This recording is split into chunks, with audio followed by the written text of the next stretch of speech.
I danni tra Treviso, Vicenza e Venezia per il maltempo. Il presidente Zaia afferma lo stato di crisi. Parallelamente i comuni si stanno muovendo per sostenere l'agricoltura con Avepa.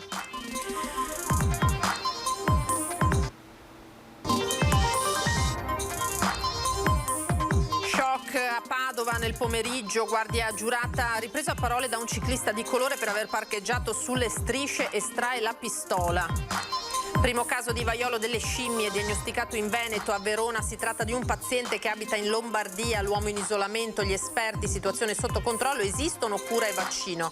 Tragedia in Perù, 48enne missionario salesiano di Loria muore in un incidente stradale. Il cordoglio della diocesi, si trovava in Sud America da 5 anni. Svolta nel caso del cadavere della Val di Fiemme, i tatuaggi sono stati riconosciuti, potrebbe essere un uomo della Bassa Padovana, la famiglia attende l'esito dell'esame del DNA. Protesta di 3 marinerie domani a Venezia, i pescatori di Chioggia, di Caorle e del Polesine con un corteo acqueo si sono dati appuntamento alle Zattere. 30 anni, maschio, impiegato nel settore dei servizi e del turismo. Ecco l'identikit del lavoratore che si dimette. Nel 2022 oltre 4.000 le dimissioni volontarie solo nel Padovano. La carovana del Giro d'Italia, vestito di rosa, la marca trevigiana, festa per l'arrivo nel capoluogo. Domani l'atteso tappone dolomitico. Una buona serata, ben ritrovati, eccoci con una nuova edizione del telegiornale del Veneto di Antenna 3. Partiamo dai danni, ancora tutti da quantificare, ma si tratta di danni comunque milionari nei comuni colpiti dal maltempo, agricoltori pesantemente danneggiati. Il presidente Zaia ha firmato oggi lo stato di crisi e parallelamente i sindaci si stanno muovendo per sostenere l'agricoltura tramite l'Avepa. È stato riconosciuto lo stato di crisi per le aree fortemente danneggiate dal maltempo che si è abbattuto in diversi comuni delle province di Treviso, Venezia e Vicenza. Un atto fondamentale suggellato dalla firma di un decreto del presidente della regione Luca Zaia in mattinata che avvia di fatto l'iter per il riconoscimento di indennizi a soggetti pubblici e privati colpiti. In mattinata parallelamente i sindaci di Spresiano, Arcade, Giavera del Montello, Nervesa, Villorba e Volpago si sono dati appuntamento per avviare un secondo passaggio inerente allo stato di crisi e inoltrare la richiesta ad Avepa, Agenzia Veneta per i pagamenti, per il riconoscimento degli indennizi agli agricoltori. Un'azione fondamentale questa per sostenere la categoria duramente colpita. In taluni casi il raccolto è andato completamente distrutto, come ad esempio per la ciliegia di Maser. Ieri mattina, le dico la verità, un produttore di kiwi e uno di ciliegia si sono messi a piangere, si sono disperati. Le dico, sono pochi quelli che sono assicurati. La decisione di annullare la festa dopo aver sentito tutti i produttori. Ora la speranza è tutta riposta sulle tardive che rappresentano il 40% del prodotto tipico. Il 20% era già stato venduto, ora era pronto per la raccolta e la vendita il 40% necessario per la mostra, prodotto che non ci sarà. Chiederemo oltre alla Regione aiuto anche allo Stato, così il presidente di Coldiretti, oltre alla ciliegia colpiti i vitigni del Prosecco, colture di ortaggi a foglia, kiwi prossimi alla fioritura. Sì, ok, lo stato delle calamità è giusto richiederlo, ma sappiamo che è sempre difficile oppure non si può fare affidamento a che arrivino diciamo quei risarcimenti che sarebbero necessari. Perciò l'assicurazione oggi è quella che copre in maniera più vera, diciamo, il danno. Pronti ad accelerare l'iter, promette il ministro per i rapporti con il Parlamento Federico D'Incà, in contatto fin da ieri con i sindaci della Pedemontana. Interverremo in Consiglio dei Ministri cercando di poter dare delle risorse aggiuntive per in qualche maniera aiutare tutte le persone che hanno visto colpite. In queste ore si è registrato in Veneto anche il primo caso di vaiolo delle scimmie, è accaduto a Verona, si tratta di un paziente che abita però in Lombardia, l'uomo è in isolamento e secondo gli esperti la situazione è sotto controllo dal momento che esistono cura e vaccino.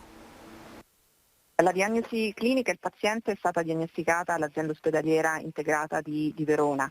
il Negrar ha confermato la diagnosi in laboratorio. Il primo caso di vaiolo delle scimmie rilevato in Veneto, 8º in assoluto in tutta Italia, è quello di un paziente che abita in Lombardia, dove si trova ora in isolamento, ma frequenta spesso la nostra regione e di recente è rientrato da uno dei paesi africani a rischio. All'insorgere dei primi sintomi sospetti, il 24 maggio è stato sottoposto a consulto da remoto attraverso la telemedicina dalla professoressa Evelina Tacconelli. Insorto il sospetto che si potesse trattare del vaiolo delle scimmie, 24 ore dopo l'uomo è stato visitato con tutte le precauzioni del caso in presenza. Si è rivolto a noi, spiega la professoressa, perché disponiamo di un centro altamente specializzato per le diagnosi e la cura delle malattie sessualmente trasmesse. Il paziente è un paziente che non è inaspettato, nel senso che l'azienda ospedaliera era pronta a ricevere eventuali casi, perché chiaramente ci sono dei casi segnalati in tutta Europa ed anche in Italia, quindi avevamo tutta una serie di procedure che ci permettevano di fare una diagnosi rapida, clinica e poi insomma tutte le procedure corredate. Essendo arrivato a Verona in macchina da solo, vivendo da solo e avendo contratto una forma lieve della malattia, l'uomo è potuto tornare a casa per conto proprio, dove sarà seguito in isolamento. Ma secondo quanto disposto dal Ministero della Salute, i soggetti che ha frequentato dovranno restare in quarantena 21 giorni. Una situazione totalmente sotto controllo, così come quella degli altri casi rilevati. Di questa malattia, che non è il SARS-CoV-2, noi conosciamo il virus, conosciamo il metodo di trasmissione, abbiamo già una terapia disponibile ed esiste anche un vaccino. Esistono una cura e un vaccino, dunque no alla psicosi, ma certo serve un monitoraggio e una attenzione particolari. E questo virus si trasmette tramite rapporti sessuali e contatti stretti con persone che hanno la malattia. Questo è davvero importante. Quindi si può trasmettere anche per via aerea se due persone sono molto vicine, però la persona caso è una persona malata, quindi che ha segni di malattia. Per cui se si hanno dei sintomi che non sono spiegabili da altre cause, si contatti il proprio medico di medicina generale. I sintomi sono febbre e esantema, eruzione cutanea, che non sono spiegati da altra causa. Quindi mi raccomando, se io prendo un farmaco e ho delle lesioni cutanee, non si tratta ovviamente di vaiolo delle scimmie. Dopo qualche giorno si hanno anche dei linfonodi a livello prevalentemente inguinale, e poi si dà la trasformazione di queste lesioni cutanee in lesioni che sembrano delle vescicole. Questa è l'evoluzione della malattia. In 2-4 settimane la maggior parte dei casi guarisce da sola. Rimaniamo in ambito sanitario, ma siamo alla politica, perché il Partito Democratico Veneto contro la riforma, il segretario Andrea Martella dice va fatta una riforma seria, non interventi tampone. Noi pensiamo che la Regione Veneto non possa esimersi da avere un intervento importante che vada al di là degli interventi tampone di questa settimana. Dopo 2 anni di Covid, il PD Veneto boccia la riforma Azienda Zero e definisce come forzature le soluzioni proposte per coprire la carenza strutturale di personale all'interno degli ospedali.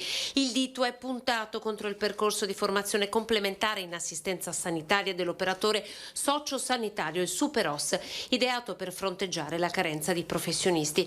Una scelta già bocciata peraltro dai consiglieri d'opposizione in regione, e l'opportunità di schierare in prima linea medici solitamente impiegati nelle retrovie, perché ancora specializzandi. Noi riteniamo che non si affrontino e non si risolvano così i problemi. Pensiamo che ci sia bisogno di una sanità davvero universale che deve garantire un servizio a tutti, e pensiamo che non sia possibile solamente avere delle soluzioni tampone che magari sono state fatte in questi giorni. Il PD torna a insistere sulla necessità di maggiore integrazione tra sociale e sanitario e denuncia il flop della riforma della medicina territoriale mai partita, con i servizi di prossimità promessi ai cittadini.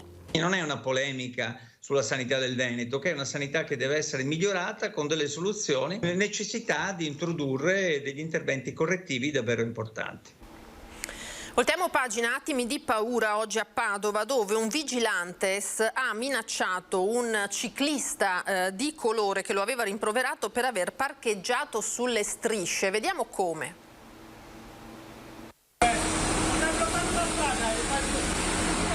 Sono arrivato immediatamente, ho sentito le urla di questo ragazzo che era dall'altra parte della strada, che ha detto vieni fuori, perché ha tirato fuori la pistola, e ho visto perché poi ho buttato l'occhio immediatamente dentro la cabina dove c'era questo vigilante seduto, era l'autista probabilmente. La scena è ripresa da alcune ragazze di ADL Cobas. Siamo in zona Borgomagno, sono le 12:30. Un ciclista di colore rimprovera l'autista di un furgone della Mondial Pol che sta attendendo il collega entrato in banca per consegnare un pacco proprio sulle strisce pedonali, impedendo il passaggio.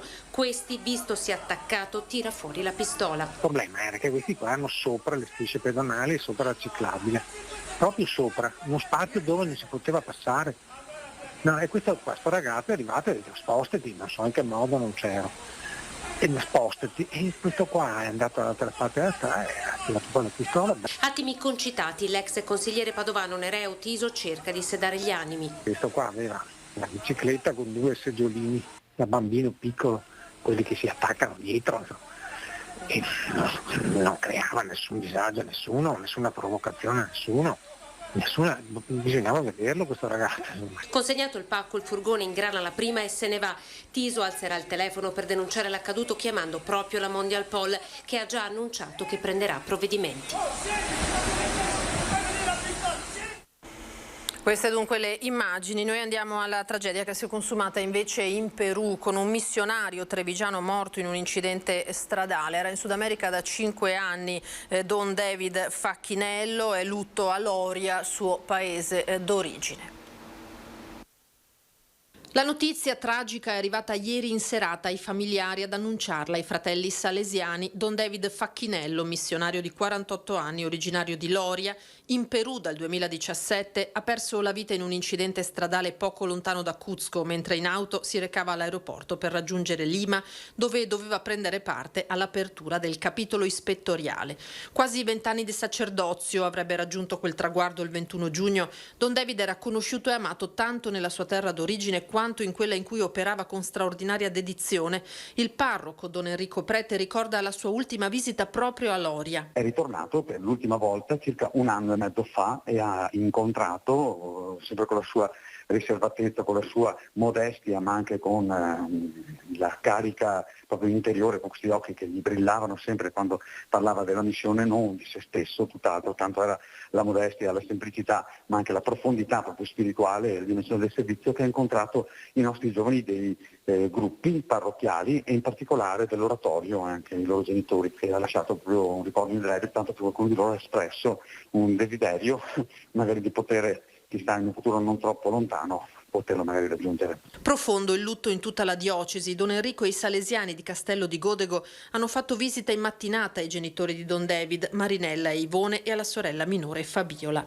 Lascio immaginare lo strazio, però posso assicurare, pur nella estrema dolorosità di questa situazione, con sempre un'apertura di fede straordinaria. Sarà la comunità salesiana in Perù a compiere ogni sforzo per far rimpatriare al più presto la salma del missionario e permettere così alla famiglia di dargli l'ultimo saluto nella sua Loria. Adesso stiamo anche pensando magari di offrire, vediamo in che serata, un momento, intanto non sapendo i tempi, di preghiera comunitaria appunto a sostegno della famiglia con un rosario e un'altra manifestazione di vicinanza spirituale.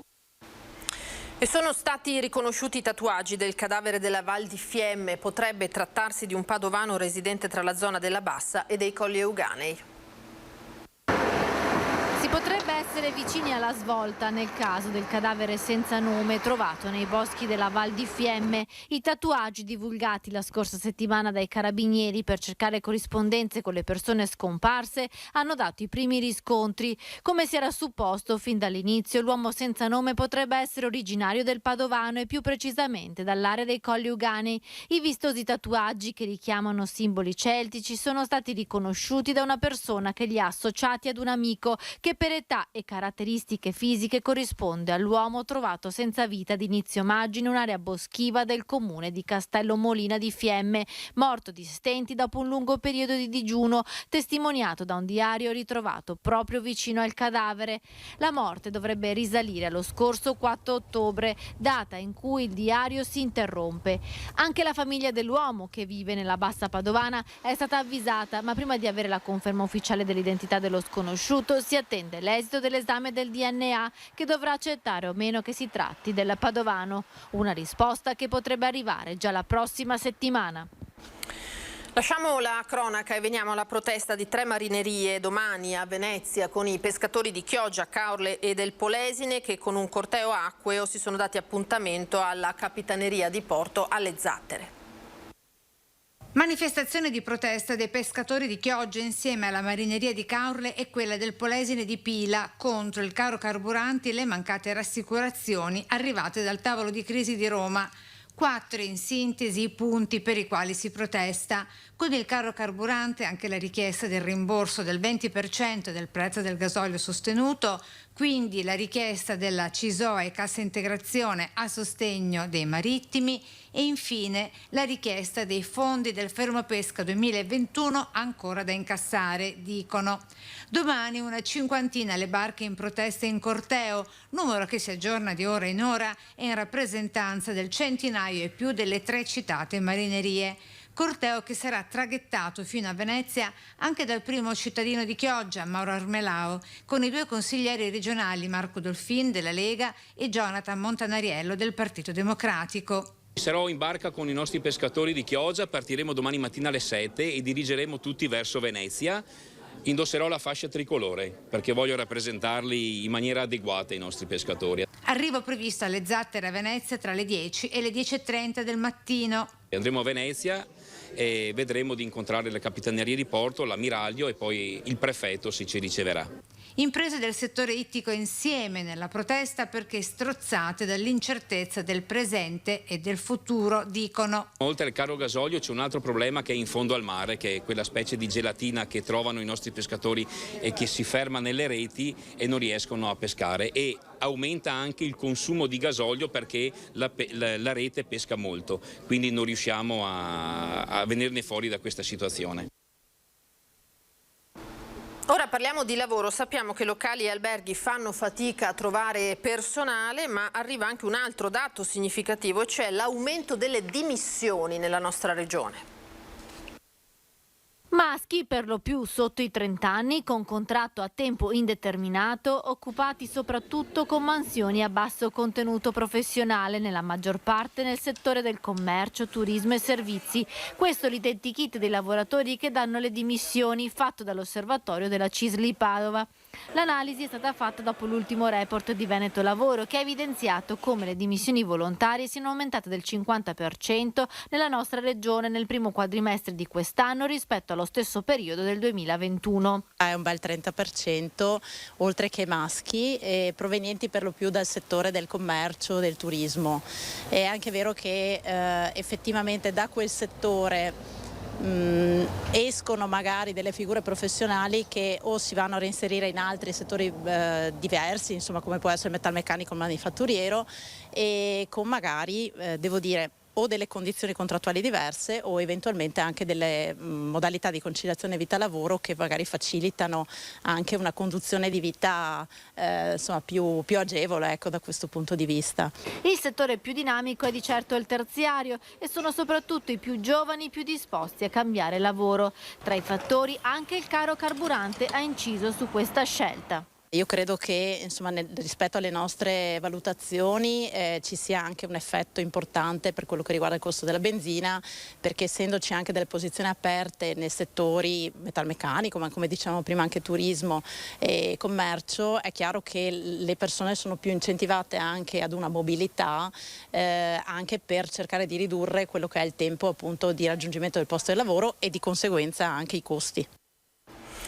Ora veniamo allo sport, perché il Giro d'Italia è arrivato in Veneto, 18ª tappa che ha avuto il suo traguardo a Treviso. Ci colleghiamo in diretta con Cristian Arboit e Mattia Pizzaia. Buonasera Cristian. Sì. Buonasera Lina, buonasera a te e a tutti i telespettatori di Antenna 13. Bene, da oggi il Giro d'Italia numero 105 parla Veneto, e parla Veneto per il gran finale. È stata una tappa straordinaria quella di oggi, partita da Borgo Valsugana, un tratto in provincia di Trento, poi un pezzettino in provincia di Vicenza, Primolano, le scale di Primolano, la prima asperità del tragitto, Fastro, Arsier, Serena, Feltre, poi giù verso il Basso Feltrino, e poi appunto la provincia di Treviso, i colli del Prosecco, Valdobbiadene, Guia, Susegana e ancora Spresiano e poi infine Treviso, dove è stata un'esplosione in rosa con la maglia rosa che si riconferma per l'appunto l'equadoregno Caravaz, mentre la tappa è andata al belga Dri Der Bond, classe 1991. Sport ed emozioni, grandi emozioni e grandi numeri, proprio ne stavamo parlando qui con l'assessore regionale al turismo Federico Caner. Possiamo parlare di decine di migliaia di persone? Ma assolutamente sì, ho avuto l'opportunità di girare un po' tutto il tragitto e devo dire che c'era una folla oceanica di persone, quindi una grande opportunità per promuovere il nostro territorio sia dal punto di vista naturalistico, artistico, ma soprattutto per l'enogastronomia, perché insomma sappiamo che questo paesaggio molto può offrire, insomma, patrimonio dell'UNESCO, penso alle nostre colline, ma alla stessa città di Treviso. Poi i prossimi giorni passeremo su un altro grande patrimonio dell'UNESCO che sono le nostre Dolomiti. Allora domani 177 chilometri linea tra Marano, Lagunare e Castelmonte, con una breve incursione in Slovenia, l'ultima tappa per i velocisti, poi si fa davvero sul serio, gran finale in Marmolada, non ce n'è per nessuno. Si parte da Belluno alle 12:15, si arriva sul passo Fedaia, le Dolomiti in gran lustro. Le Dolomiti, la Marmolada, la regina delle Dolomiti, quindi la possibilità anche in questo caso di poter promuovere il territorio, ma anche dal punto di vista sportivo credo che sia uno dei passaggi e dei percorsi più belli di sempre, quindi penso che anche gli atleti siano particolarmente felici di fare queste tappe in Veneto. E poi Verona, gran finale a Verona, Dolomiti e Verona, che poi tra l'altro saranno i grandi teatri delle Dolomiti 2026, quindi veramente un gran finale per il Giro d'Italia. Grazie Federico Caner, ti restituisco la linea. Grazie a te Cristian Arboit, grazie a Mattia Pizzaia con te, grazie a Federico Caner. Noi chiudiamo qui l'edizione del Veneto, io vi ringrazio per essere stati in nostra compagnia, tra poco l'edizione di Venezia e ora le previsioni del tempo, arrivederci.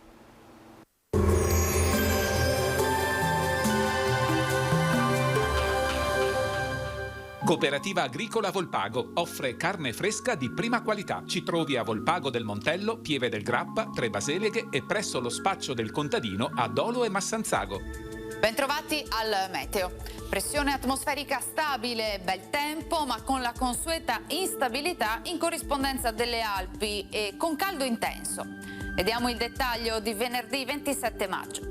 Sul Veneto avremo una prevalenza di sole con significativi spazi di sereno e alcuni addensamenti nuvolosi, specie a partire dal pomeriggio sulle zone montane, dove sarà possibile anche qualche precipitazione a carattere di rovescio.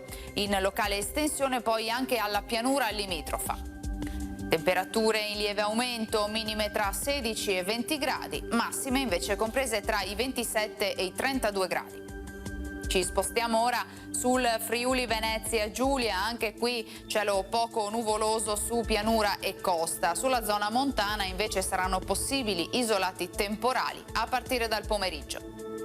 Temperature minime tra 20 e 22 gradi, massime sui 28-31 gradi. Infine diamo uno sguardo al Trentino Alto Adige, dove sarà soleggiato con occasionali piovaschi entro sera sui settori alpini di confine.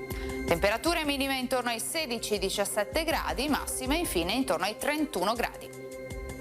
Dal meteo per ora è tutto, vi auguro un buon proseguimento con Antenna 3.